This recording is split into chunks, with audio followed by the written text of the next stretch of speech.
Bien, je crois avoir démontré lors d'une vidéo précédente que la Lune ne pouvait pas être un disque. C'est totalement incompatible avec les règles élémentaires de la perspective. Autre théorie fumeuse des plateux, la Lune serait donc en fait un globe situé à peu près à 5000 km au-dessus de la Terre plate. Bon, allons-y, et pourquoi pas. Voici donc la Lune. Je suis en Europe, la Lune est située au-dessus de l'Afrique.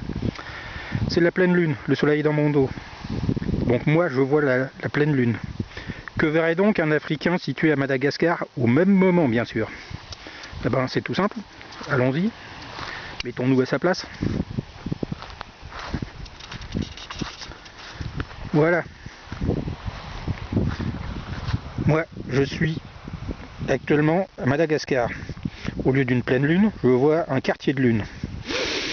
La lune éclairée est à droite, à gauche, la lune est dans l'obscurité. Et tout ça bien sûr au même moment. Maintenant voyons voir ce que voit un Sud-Africain.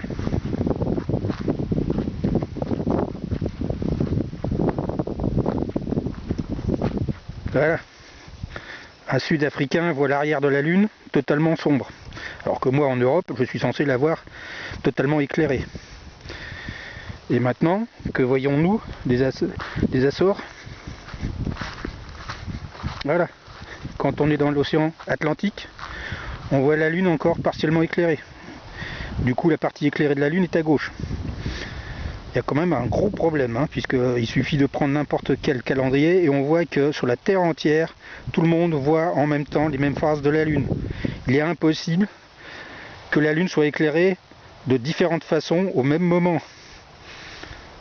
Expliquez-moi comment c'est possible autrement, messieurs les plateux. C'est quand même pas difficile de réaliser.